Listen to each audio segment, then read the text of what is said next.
Regarde, écoute et vis. Livre 2. Venez apprendre quelque chose au sujet d'hommes qui connaissaient le seul vrai Dieu. Ces gens vivaient il y a très longtemps. Regardez les images dans le livre pendant que vous écoutez les histoires. Image 1. Jacob le rusé. Les deux hommes que vous voyez sur cette image sont des frères jumeaux. Ils s'appellent Ésaü et Jacob. Isaac, fils d'Abraham, est leur père. Abraham et sa famille adorent le vrai et unique Dieu. La mère de ces jumeaux s'appelle Rebecca. Ésaü est le premier-né, c'est un parfait chasseur. Mais Dieu dit à Rebecca que lorsque ses enfants seront grands, le cadet, Jacob, dominera sur son frère aîné, Ésaü. Un jour, Ésaü rentre de la chasse. Jacob est en train de cuire un potage de lentilles. Ésaü est fatigué et il a très faim. Il supplie Jacob de lui donner de la nourriture, mais Jacob lui dit « Vends-moi aujourd'hui ton droit d'aînesse ». Le droit d'aînesse, ou le droit du premier-né, donne droit à une double portion de l'héritage familial et au poste de chef de la famille. Jacob veut avoir le droit d'aînesse. Ésaü a tellement faim qu'il dédaigne son droit de premier-né. Il rejette en même temps la bénédiction de Dieu qui lui revient. Il préfère les choses de la terre à celles de Dieu. Donc, il n'honore pas Dieu en vendant son droit de premier-né pour un plat de lentilles. Le nom de Jacob veut dire trompeur. Dieu promet que Jacob sera plus important qu'Ésaü. Dieu ne veut pas qu'on trompe les autres. Il ne veut pas qu'on agisse à sa place, mais plutôt qu'on s'attende à lui, et lui, il fera ce qu'il a promis. Image 2. Le rêve de Jacob. Après avoir volé le droit d'aînesse à son frère Ésaü, Jacob trompe aussi son père aveugle et vole la bénédiction qu'Isaac veut donner à Ésaü. Quand Ésaü entend dire ce qui s'est passé, il est tellement en colère qu'il menace de tuer son frère. Rebecca dit à Jacob de fuir à la maison de son oncle Laban dans un pays lointain. Sur cette image, nous voyons Jacob en chemin. Une nuit, il se couche dans un endroit isolé. Pendant qu'il dort, il fait un rêve. Il voit une échelle dressée sur la terre et dont le sommet touche le ciel. Des anges de Dieu montent et descendent. Dieu parle à Jacob et lui dit « Je suis l'Éternel, le Dieu d'Abraham, ton père, et le Dieu d'Isaac. La terre sur laquelle tu es couché, je te la donnerai à toi et à ta descendance. Toutes les familles de la terre seront bénies en toi et en ta descendance. Voici, je suis moi-même avec toi, et je te garderai partout où tu iras, et je te ramènerai dans ce pays. » Quand Jacob se réveille de son sommeil, il dit « Certainement, l'Éternel est en ce lieu. » Il a peur. Il fait un vœu en disant « Si Dieu est avec moi, me garde, me nourrit et me ramène à la maison, alors l'Éternel sera mon Dieu. » Dieu sait que Jacob est un trompeur, mais il peut aussi délivrer les hommes de leur méchanceté et de leurs péchés. Aujourd'hui, Dieu nous parle au moyen de sa parole, la Bible. Image 3. Jacob et Laban. Voici Jacob plusieurs années après son rêve. Il est resté chez son oncle Laban, le frère de sa mère. Laban a 2 filles. Jacob aime la plus jeune, Rachel. Jacob travaille 7 ans pour pouvoir épouser Rachel. Mais Laban trompe Jacob. Le jour du mariage, il lui donne sa fille Léa. Jacob doit servir encore 7 ans pour avoir aussi Rachel comme femme. Après ses 14 ans de service pour les deux femmes, Jacob demande à Laban un salaire pour son travail. Dieu bénit richement Jacob en multipliant ses troupeaux, mais Laban le trompe 10 fois en changeant toujours son salaire. Dieu déjoue les plans de Laban. Les brebis de Jacob se multiplient et celles de Laban diminuent. Vous pouvez voir Laban tellement en colère, accusant Jacob d'être voleur. Image 4. Jacob rencontre Dieu. Au milieu de ses difficultés avec Laban, Dieu dit à Jacob: « Retourne au pays de tes pères, et je serai avec toi. » Il part avec ses femmes et ses troupeaux sans dire un mot à Laban. En route, il envoie un message à Ésaü, et celui-ci vient à sa rencontre avec 400 hommes. Jacob a très peur, et il envoie ses serviteurs avec des troupeaux de chèvres, de brebis, de chameaux, de vaches et d'ânes pour se réconcilier avec son frère. Jacob reste seul, et l'ange de Dieu vient lutter avec lui toute la nuit. Au lever du soleil, l'ange frappe Jacob à l'emboîture de la hanche en lui disant: « Laisse-moi aller, car l'aurore vient. » Mais Jacob se cramponne à l'ange et lui dit: « Je ne vais pas te laisser partir, à moins que tu ne me bénisses. » L'ange lui demande: « Quel est ton nom ?» Il répond: « Jacob. » L'ange lui dit: « Ton nom ne sera plus Jacob, mais Israël, ce qui veut dire lutteur avec Dieu. » Et après que l'ange l'a béni, Jacob dit: « J'ai vu Dieu face à face, et mon âme a été sauvée. » Ensuite, il va à la rencontre de son frère Ésaü. 7 fois il se prosterne à terre devant lui. Ésaü court vers lui, se jette à son cou et l'embrasse. Ensemble, ils pleurent. Tous ceux qui invoquent le Seigneur Jésus, comme Jacob l'a fait, seront sauvés. Image 5. Le rêve de Joseph. Jacob, qu'on appelle aussi Israël, a 12 fils. Son fils préféré est Joseph, qui est le fils aîné de Rachel. Jacob donne à Joseph une belle tunique de plusieurs couleurs, et ses frères, voyant que leur père aime Joseph plus que tous, le prennent en haine. Un jour, Joseph a un songe. Sur cette image, vous pouvez voir Joseph qui raconte son rêve à ses frères. Voici ce qu'il dit. « Nous nous trouvions au milieu des champs à lier des gerbes, et voilà que ma gerbe se dressa et se tint debout, et vos gerbes l'entourèrent et se prosternèrent devant elle. » Les frères de Joseph lui dirent: « Est-ce que tu régneras sur nous ?» Joseph a fait encore un deuxième rêve. Il a vu le soleil, la lune et 11 étoiles qui se prosternent devant lui. Son père reprend Joseph et lui dit: « Faut-il que nous venions, moi, ta mère et tes frères, nous prosterner devant toi ?» Ses frères sont jaloux de Joseph, mais son père garde le souvenir de ces choses. Dieu va accomplir ce qu'il a fait voir à Joseph dans ses rêves. Image 6. Joseph est vendu par ses frères. Les frères de Joseph partent avec les troupeaux de leur père Israël. Un jour, son père dit à Joseph: « Tu vas aller voir si tes frères sont en bonne santé et si le troupeau va bien. Tu m'en rapporteras des nouvelles. » Quand les frères de Joseph le voient venir, ils ont la pensée de le tuer en disant: « Ah, nous verrons ce que deviendront ces rêves. » Ruben, l'aîné, veut épargner Joseph et propose de le jeter dans un puits.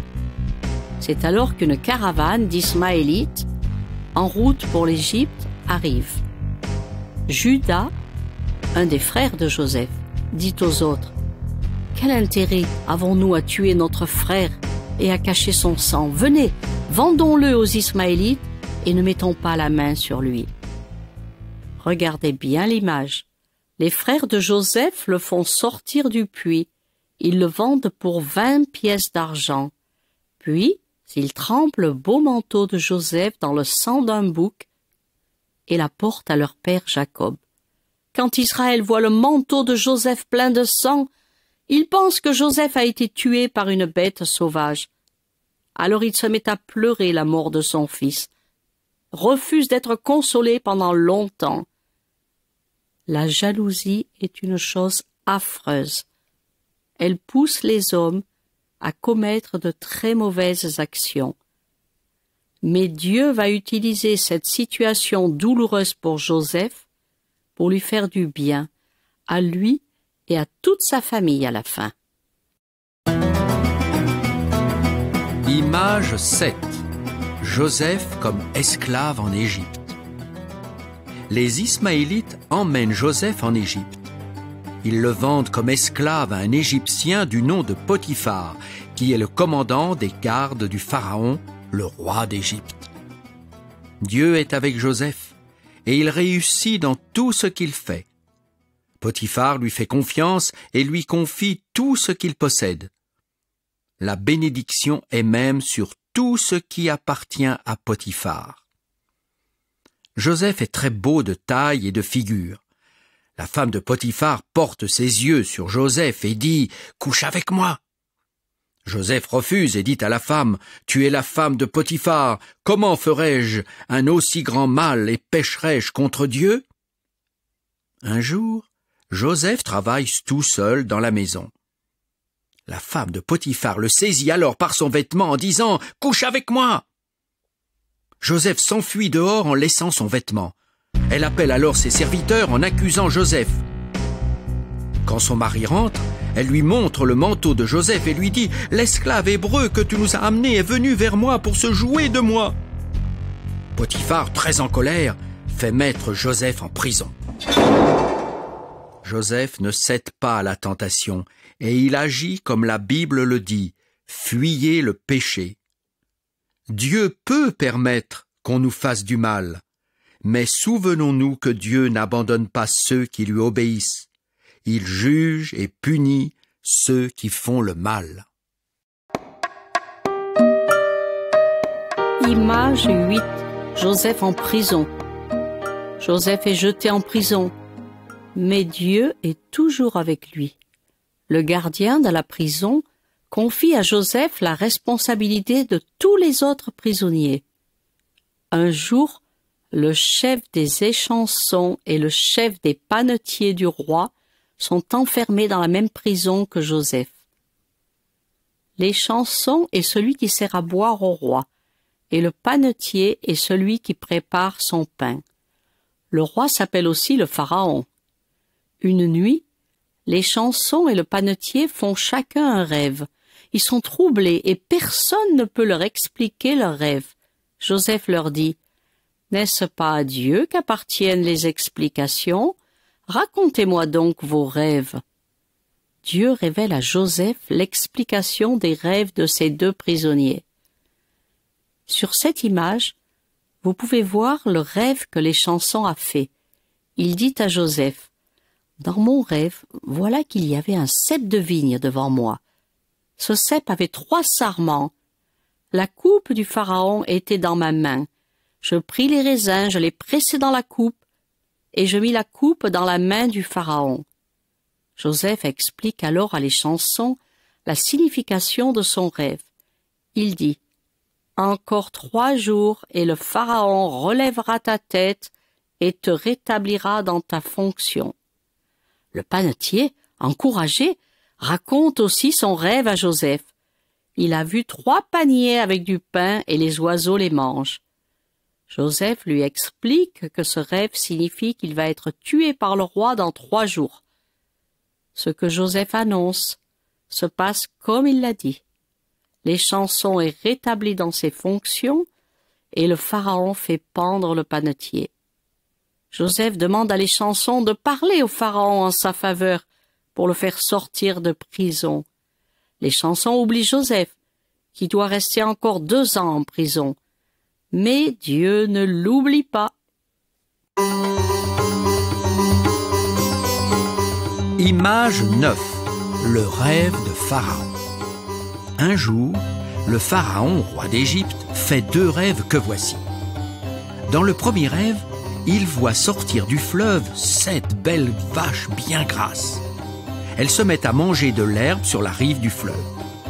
Ensuite, il voit 7 autres vaches qui sortent du fleuve. Celles-ci sont maigres et dévorent les vaches grasses tout en restant maigres.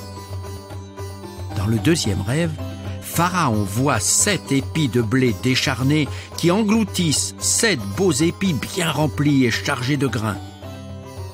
Le Pharaon demande à tous ses magiciens et à tous ses sages l'explication de ses rêves, mais personne ne peut les lui expliquer. Les chansons se souvient alors de Joseph et on le fait sortir de prison. Le Pharaon lui raconte ses rêves. Joseph lui dit ceci. Dieu a montré au Pharaon ce qu'il va faire. Voici que viennent 7 années de grande abondance dans tout le pays d'Égypte. 7 années de famine suivront. Joseph conseille au Pharaon de charger un homme d'accumuler des réserves durant les bonnes années. Pharaon reconnaît que l'Esprit de Dieu est avec Joseph et il l'établit gouverneur de toute l'Égypte. Dieu se sert des épreuves par lesquelles Joseph est passé pour le former en vue de la tâche importante qu'il a prévue pour lui. Image 10. Joseph comme gouverneur d'Égypte. Joseph devient le gouverneur de toute l'Égypte, honoré et élevé par le roi. Il agit selon la sagesse de Dieu et sert en vue de sauver les nations de la famine. Pendant les 7 années d'abondance, il accumule des réserves de vivres. Quand les années de famine commencent, le peuple égyptien demande à Joseph de lui donner à manger. Il y a aussi la famine dans le pays de Canaan. Et les 10 fils d'Israël viennent en Égypte pour acheter du blé. Ils se présentent devant Joseph et s'inclinent devant lui. Ils ne reconnaissent pas Joseph. Regardez bien l'image. Joseph fait semblant de ne pas reconnaître ses frères. Il les accuse d'être des espions et il les fait mettre en prison pendant 3 jours. Ensuite, Joseph leur dit, « Si vous êtes sincères, que l'un de vos frères reste en prison et vous autres partez. Emportez du ravitaillement pour votre famille et amenez-moi votre petit frère. » Alors, Joseph garde Siméon en prison et les autres repartent dans leur pays. Joseph se souvient de son rêve où 11 épis s'étaient inclinés devant lui. Il demande donc à ses 10 frères de ne pas revenir sans son petit frère Benjamin. Image 11. Joseph se révèle à ses frères. Quand la nourriture est épuisée, les frères de Joseph doivent retourner en Égypte. Jacob, leur père, doit aussi laisser partir Benjamin, car Joseph l'a ordonné. Joseph est très content de voir ses frères et il les invite à manger avec lui. Il les fait asseoir selon leur âge et ils se regardent avec étonnement. Joseph ordonne ensuite à ses serviteurs de remettre l'argent dans le sac de chacun et sa coupe dans le sac de Benjamin. Et il les laisse partir. À peine sorti de la ville, Joseph envoie son intendant pour arrêter ses frères, comme s'ils étaient des voleurs. La coupe est trouvée dans le sac de Benjamin. Tous les frères déchirent alors leurs vêtements et rentrent chez Joseph. Judas plaide en faveur de son frère Benjamin et propose d'aller en prison à la place de son frère. Alors Joseph ne peut plus se retenir. Il pleure en se jetant au cou de Benjamin et s'écrie « Je suis votre frère Joseph !» Ses frères ne peuvent rien répondre.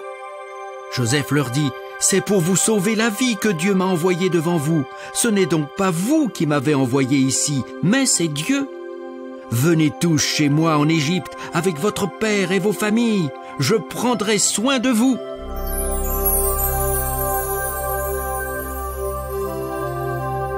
Image 12. Jacob et Joseph se retrouvent en Égypte. Les frères de Joseph retournent chez eux et disent à leur père: Joseph vit encore, et c'est lui-même qui gouverne tout le pays d'Égypte. Jacob ne peut pas le croire. Mais quand il voit les chars que Joseph a envoyés pour le transporter en Égypte, il part avec tout ce qu'il possède. Joseph se jette au cou de son père et ensemble, ils pleurent longuement. Jacob, avant de mourir, appelle Joseph pour bénir ses deux fils, Manassé et Éphraïm. Il donne le droit d'aînesse au plus jeune, Éphraïm, sous la direction de Dieu. Jacob meurt en Égypte. Alors, les frères de Joseph ont peur et se disent: si Joseph devient notre adversaire et nous rend tout le mal que nous lui avons fait. Ils viennent chez Joseph, se jettent à terre devant lui et lui demandent de pardonner leurs péchés. Joseph pleure, car cette demande de pardon le touche profondément. Il leur dit: soyez sans crainte, car suis-je à la place de Dieu? Et il les console en parlant à leur cœur. Joseph devient un homme important parce qu'il a obéi à Dieu. L'Esprit de Dieu est avec lui dans tout ce qu'il fait. Mes amis, vous aussi, vous pouvez connaître le grand Dieu vivant de Joseph. Dieu a aussi un plan pour votre vie, et vous pouvez l'honorer et lui obéir. Vous pouvez vous confier en lui. Dieu seul peut tourner en bien les choses qui semblent mauvaises dans notre vie, pour nous faire du bien à nous et aux autres à travers nous. Image 13. Le bébé Moïse. Après la mort de Joseph, les enfants d'Israël se multiplient, deviennent puissants et remplissent le pays. Il s'élève alors un autre roi sur l'Égypte qui commence à accabler les Juifs. Il les traite comme des esclaves et plus tard ordonne de tuer à la naissance tous les garçons. Le peuple crie à l'Éternel et Dieu prépare un chemin pour les délivrer. Dans une famille de la tribu de Lévi, la femme met au monde un beau bébé, le cache durant 3 mois, puis le met dans une corbeille préparée pour qu'elle ne coule pas, et elle la dépose parmi les roseaux de la rivière. Myriam, la sœur de Moïse, se cache tout près de son frère pour veiller sur lui et pour voir ce qui va lui arriver. La fille de Pharaon descend à la rivière pour s'y baigner. Elle trouve la corbeille au milieu des roseaux. Elle l'ouvre et découvre l'enfant qui pleure. La fille du roi a pitié du bébé et l'appelle Moïse, ce qui veut dire tirer de l'eau. Myriam sort alors de sa cachette et dit: « Faut-il que j'aille te chercher une nourrice parmi les femmes des Hébreux pour allaiter cet enfant ?» La fille du Pharaon lui dit: « Va !» Myriam va chercher la maman de Moïse et elle peut le nourrir quelque temps. Quand Moïse est devenu grand, elle l'amène à la fille du Pharaon et il est pour elle comme un fils. Image 14. Moïse et le buisson ardent. Un jour, Moïse se rend chez les Israélites, ses frères, et il est témoin de leurs pénibles travaux. Il voit un Égyptien en train de frapper un homme hébreu. Moïse regarde de part et d'autre et tue l'Égyptien. Pharaon apprend cela et cherche à tuer Moïse. Moïse s'enfuit alors dans le pays de Madian. Le sacrificateur de Madian lui donne sa fille, Séphora, comme femme, et Moïse fait paître les brebis de Jéthro, son beau-père. 40 ans plus tard, Moïse est avec les brebis au désert et voit quelque chose d'étrange. Un buisson est en feu, mais ne se consume pas. Moïse veut s'approcher pour voir cela. Alors, du milieu du buisson ardent, Dieu parle à Moïse et lui dit: « Moïse, Moïse, n'approche pas d'ici. Ôte tes souliers, car le lieu sur lequel tu te tiens est une terre sainte. » Il lui dit encore: « Je suis le Dieu de ton père, le Dieu d'Abraham, le Dieu d'Isaac le Dieu de Jacob. » Moïse se cache le visage craignant de regarder Dieu. Dieu continue à parler à Moïse et lui dit: « Les cris d'Israël sont montés jusqu'à moi. J'ai vu l'oppression des Égyptiens. Maintenant va, et tu feras sortir d'Égypte mon peuple, les enfants d'Israël. » Moïse répondit: « Qui suis-je pour faire cela ?» Dieu dit: « Je serai avec toi. » Moïse demande à Dieu de se révéler à lui encore davantage et Dieu lui dit: « Je suis celui qui suis. Voilà mon nom pour l'éternité. » Dieu prépare Moïse pour un rude combat avec Pharaon et lui dit: « Je sais que le roi d'Égypte ne vous laissera point partir, si ce n'est par une main puissante. J'étendrai ma main et je frapperai l'Égypte par toutes sortes de prodiges. Après cela, il vous laissera aller. Ces prodiges serviront aussi à convaincre ton peuple que je t'ai envoyé pour les délivrer. » Malgré tout cela, Moïse dit à Dieu: « Ah Seigneur, envoie qui tu voudras envoyer. » La colère de Dieu s'enflamme contre Moïse et il lui donne son frère Aaron comme aide. Mes amis, si Dieu nous appelle à un travail, il vaut mieux lui obéir et faire ce qu'il nous dit. Ses chemins pour nous sont parfaits et il nous accompagne. C'est tout ce dont nous avons besoin.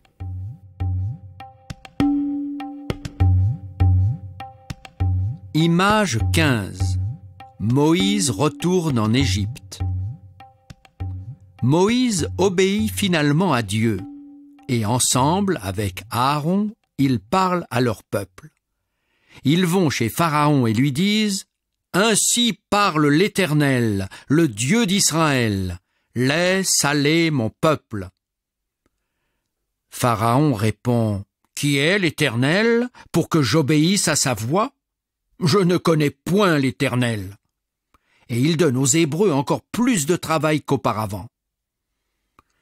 Les chefs d'Israël accusent Moïse et Aaron. « Que l'Éternel regarde et qu'il vous juge. » Moïse apporte ses plaintes à Dieu et Dieu lui dit: « Tu vas voir maintenant ce que je ferai à Pharaon. Une main puissante le forcera à chasser Israël. » Dieu se révèle encore à Moïse sous le nom l'Éternel. Et il promet de délivrer Israël et de faire d'eux le peuple de Dieu et de leur donner le pays de Canaan.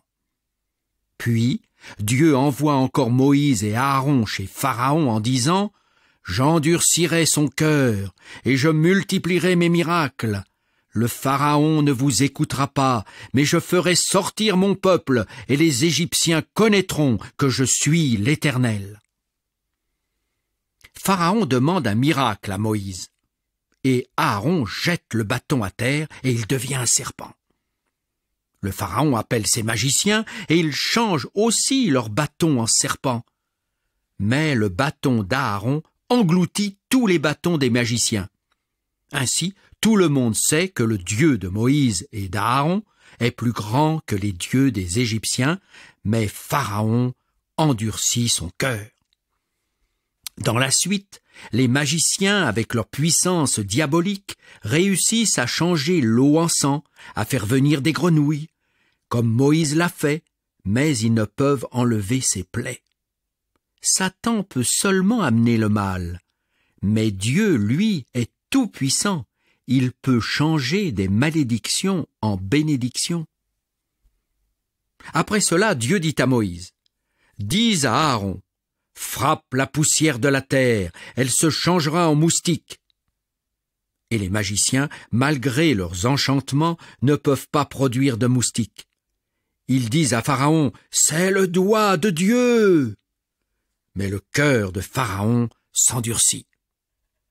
Par la suite, Dieu envoie des mouches venimeuses, et le pays d'Égypte est dévasté par les mouches. Dans la contrée où habitent les Israélites, il n'y a point de mouches. Pharaon propose à Moïse de faire des sacrifices à leurs dieux dans le pays. Il demande à Moïse de prier Dieu qu'il les délivre des mouches, mais ensuite, il continue à endurcir son cœur. Dieu envoie encore une mortalité très grande en Égypte et il épargne les troupeaux des Israélites. Pharaon s'informe de cela, mais il endurcit encore son cœur. Dieu ordonne à Moïse et à Aaron de prendre de la cendre de fournaise et de la jeter vers le ciel. Même les magiciens n'osent plus se tenir devant Moïse à cause des ulcères malins qui en résultent. L'Éternel endurcit le cœur du roi. Dieu met en garde encore Pharaon et lui dit « Si je t'avais frappé par la mort, toi et ton peuple, tu aurais disparu de la terre. Mais je t'ai laissé subsister, afin que tu voies ma puissance et qu'on publie mon nom par toute la terre. Voici, je ferai pleuvoir demain une grêle, comme il n'y en a jamais eu en Égypte. » Dans sa bonté, Dieu avertit tout le monde et leur conseille de se mettre à l'abri dans les maisons. Ceux qui ne prennent pas la parole de l'Éternel au mot laissent leurs serviteurs et leurs troupeaux dehors. Pharaon fait appeler Moïse et Aaron et leur dit « Cette fois-ci, j'ai péché, priez l'Éternel. » Moïse lui dit « Je prierai, mais je sais que toi et tes serviteurs, vous ne craindrez pas encore l'Éternel Dieu. » Le cœur de Pharaon s'endurcit encore. Dieu envoie encore des sauterelles qui dévorent tout ce qui a été épargné, et Moïse reproche à Pharaon sa dureté et lui dit « Jusqu'à quand refuseras-tu de t'humilier devant Dieu ?» Le peuple égyptien avertit même Pharaon et lui dit « Jusqu'à quand cet homme sera-t-il pour nous un piège? Laisse aller ces gens! Ne vois-tu pas encore que l'Égypte périt ?» Pharaon propose alors à Moïse de laisser partir les hommes, mais en laissant les femmes et les enfants. On chasse même Moïse et Aaron de la présence de Pharaon. Quand les sauterelles dévastent le pays, Pharaon appelle Moïse et Aaron et leur dit « J'ai péché contre l'Éternel et contre vous, mais pardonne mon péché pour cette fois seulement, et priez l'Éternel votre Dieu. » Après la délivrance, l'Éternel endurcit encore le cœur de Pharaon. Dieu prévoit d'autres plaies, et il envoie des ténèbres tellement épaisses que personne ne se lève de sa place pendant 3 jours. Pharaon appelle Moïse et lui dit « Allez, servez l'Éternel, mais laissez les animaux derrière vous. » Moïse lui dit « Aucune bête ne restera en Égypte. » L'Éternel endurcit le cœur de Pharaon, et il dit à Moïse « Sors de chez moi, garde-toi de paraître encore dans ma présence, car alors tu mourras. » Dieu annonce encore à Pharaon la dernière plaie. Il dit « Il y aura dans tout le pays d'Égypte de grands cris.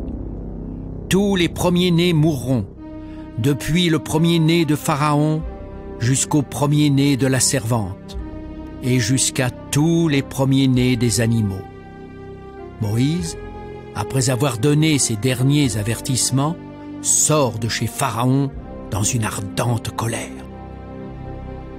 Des hommes peuvent-ils vraiment s'endurcir envers Dieu comme Pharaon l'a fait?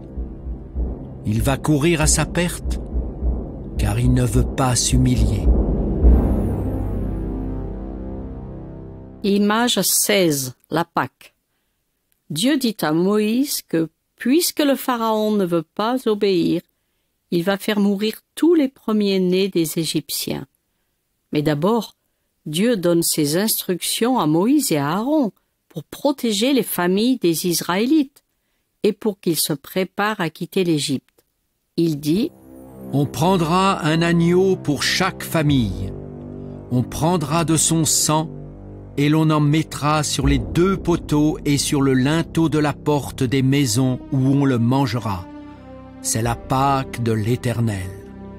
Cette nuit-là, je parcourrai le pays d'Égypte et je frapperai tous les premiers-nés des Égyptiens et j'exercerai des jugements contre tous les dieux de l'Égypte. Je suis l'Éternel. Le sang vous servira de signe sur les maisons où vous serez. Je verrai le sang, je passerai par-dessus vous, et il n'y aura pas sur vous de fléau destructeur quand je frapperai le pays d'Égypte. » Tous les premiers-nés du pays d'Égypte meurent cette nuit-là, comme Dieu l'a dit, y compris le premier-né du Pharaon. Alors, le Pharaon convoque Moïse et Aaron et leur dit « Levez-vous, sortez du milieu de mon peuple, vous et les enfants d'Israël.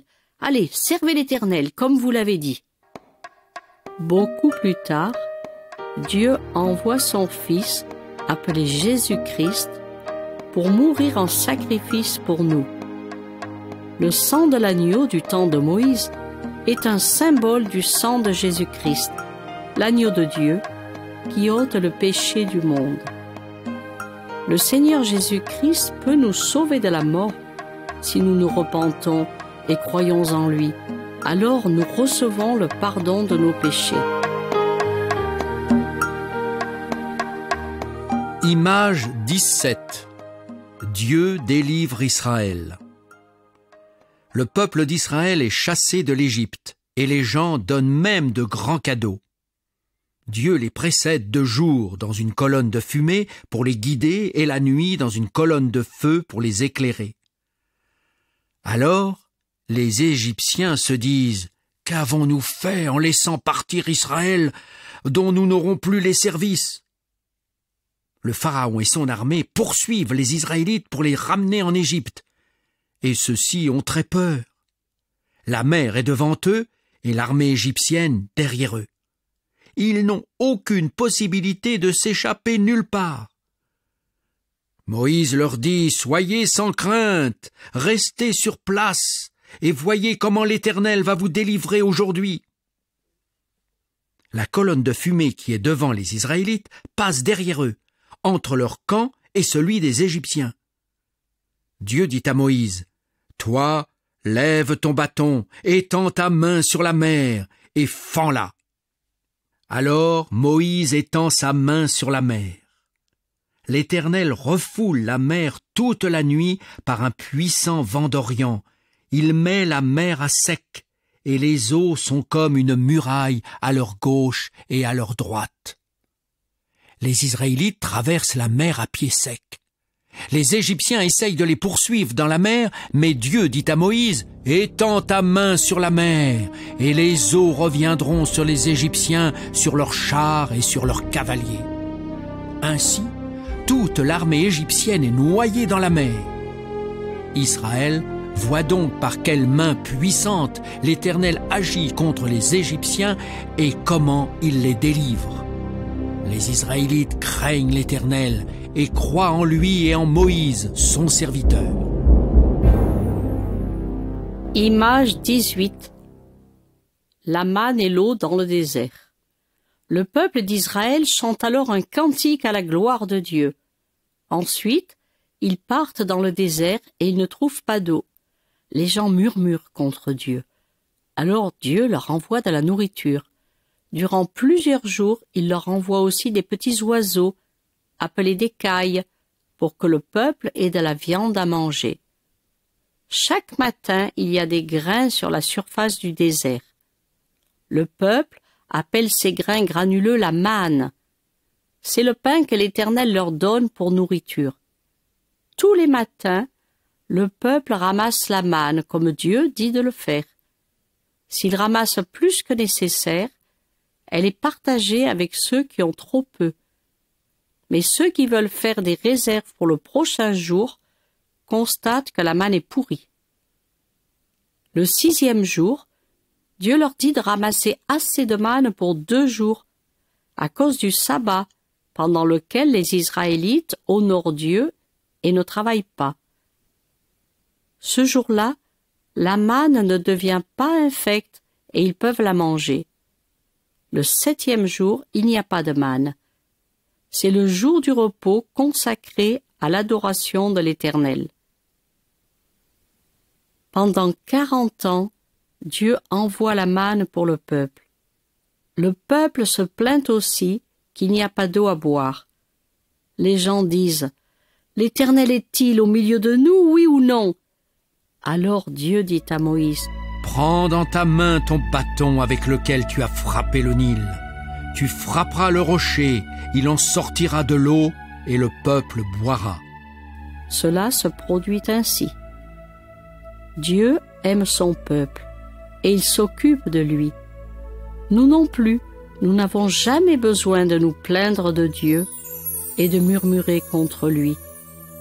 Dieu pourvoit aux besoins de ceux qui croient en lui, qui l'honorent en lui obéissant. Nous vivons tous les jours de la grâce de Dieu.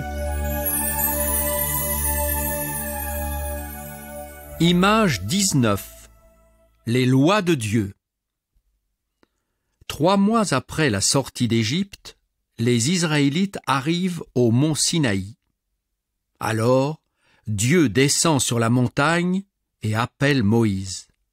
Il lui dit : « Vous avez vu ce que j'ai fait à l'Égypte et comment je vous ai porté sur des ailes d'aigle ?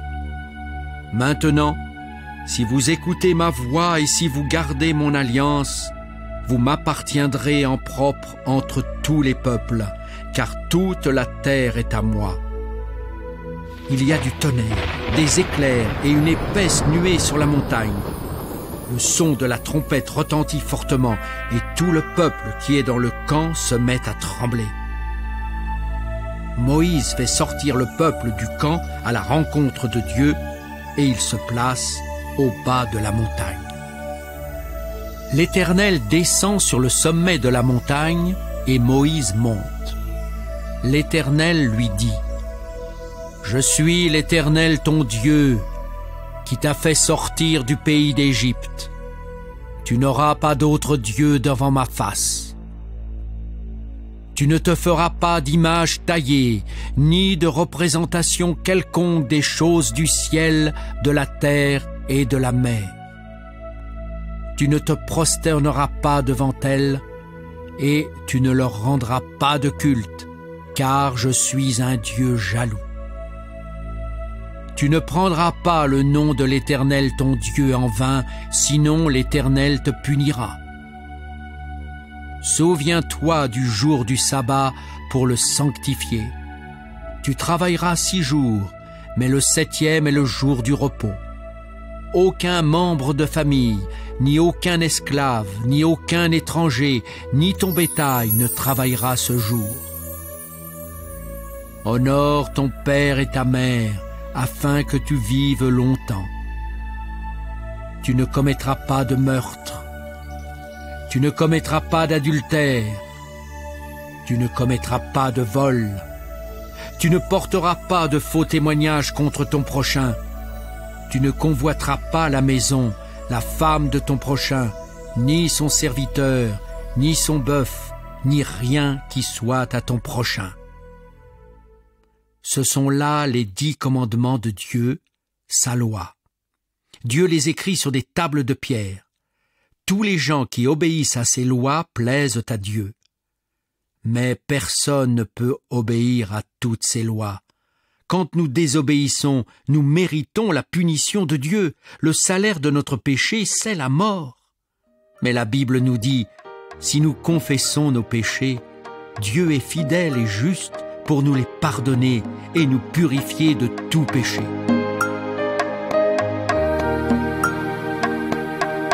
Image 20. Le serpent dans le désert. Dieu promet de donner aux Israélites un pays qui va être le leur. C'est le pays de Canaan, où Abraham et Jacob ont habité il y a très longtemps. Cependant, le peuple ne croit pas à la promesse de Dieu. Ils se révoltent maintes fois contre Dieu et n'obéissent pas à ses lois. Ils parlent contre Dieu et contre Moïse. Ils disent : « Pourquoi nous avez-vous fait monter hors d'Égypte pour que nous mourions dans le désert ?» Alors, l'Éternel envoie contre le peuple des serpents brûlants qui mordent les gens, et beaucoup d'Israélites meurent.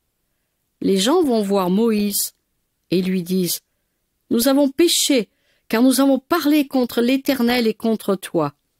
Prie l'Éternel afin qu'il éloigne de nous ces serpents. » Moïse prie l'Éternel pour le peuple. Dieu lui dit de faire un serpent de bronze et de le mettre sur une perche.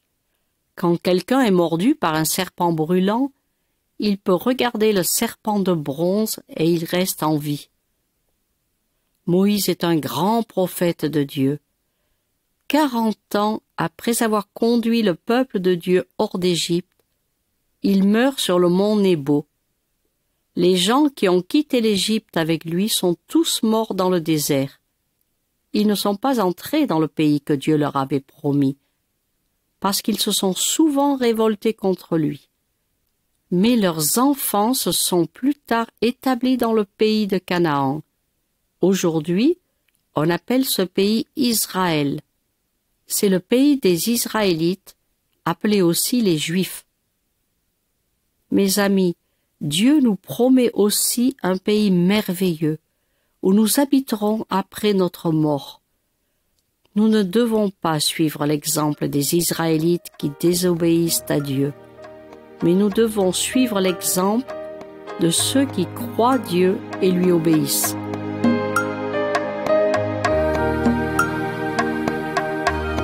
Image 21. Le prophète comme Moïse.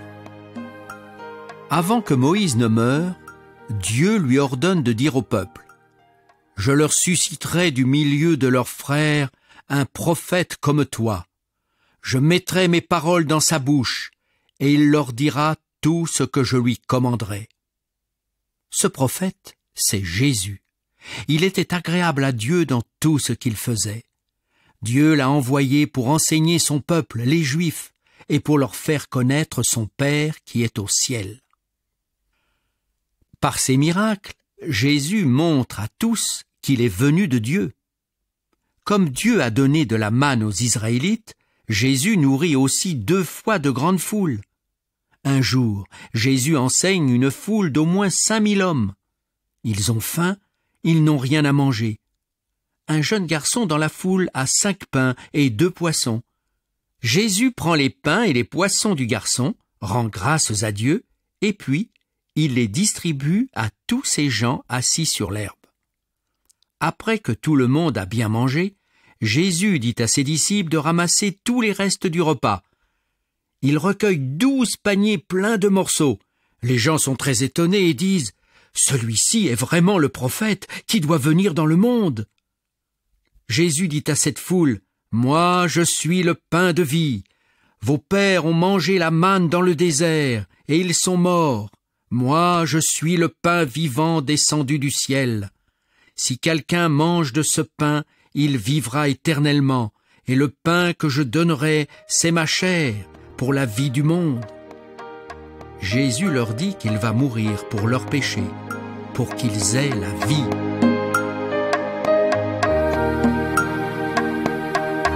Image 22. Jésus parle avec Moïse et Élie.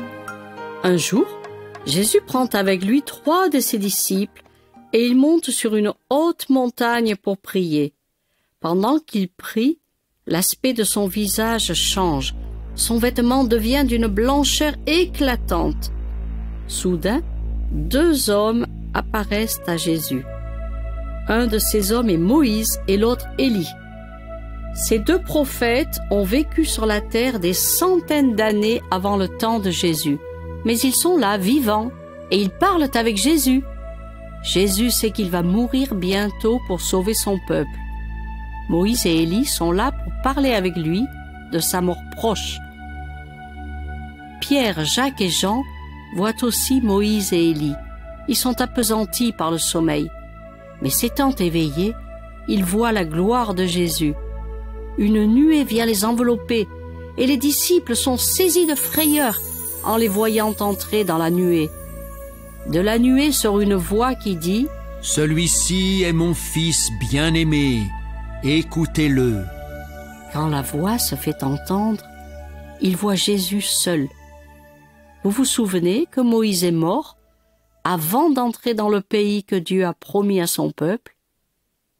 Mais ceux qui marchent avec Dieu comme Moïse vivront éternellement. Jésus va aussi mourir, mais il va ressusciter. À tous ceux qui suivent Jésus, le seul chemin, à tous ceux qui croient en son nom, Jésus donne la promesse qu'ils vivront toujours avec lui dans le ciel.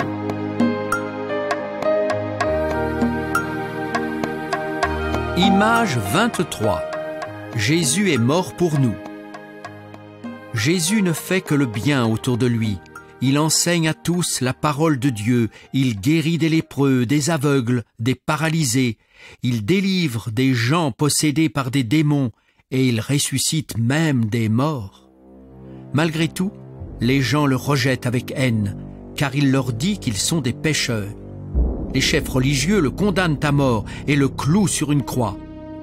2 autres hommes sont crucifiés en même temps que Jésus. Ces 2 hommes sont des voleurs et des meurtriers, et ils sont mis à mort à cause de leurs propres péchés. Mais l'un des brigands implore Jésus de se souvenir de lui au ciel, et Jésus lui dit « Aujourd'hui, tu seras avec moi au paradis. » Jésus n'a jamais fait de mal, il n'a jamais péché, il est mort à cause de nos péchés. Tous les humains suivent les mauvaises voies de Satan, nous offensons tous Dieu, nous lui désobéissons. La punition pour cela, c'est la mort. C'est d'être séparé de Dieu pour toujours et de passer l'éternité avec Satan dans l'étang de feu. En mourant sur la croix, Jésus prend notre punition à notre place. Ainsi, Jésus gagne la victoire sur Satan et sur la mort. Le chef des soldats, ayant vu tout ce qui s'est passé, dit « Certainement, celui-ci est le Fils de Dieu. » Vous souvenez-vous du serpent de bronze que Moïse met sur une perche dans le désert? Tous les Israélites qui le regardent et obéissent ainsi à la parole de Dieu sont sauvés de la mort. Tous ceux qui regardent à Jésus, qui croient en lui et le suivent, sont sauvés de la mort éternelle dans l'étang de feu. La parole de Dieu dit « Car Dieu a tant aimé le monde qu'il a donné son Fils unique, afin que quiconque croit en lui ne périsse pas, mais qu'il ait la vie éternelle. »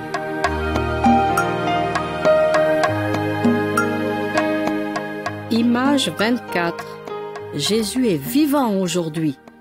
Après sa mort sur la croix pour nos péchés, Jésus est enterré dans un tombeau.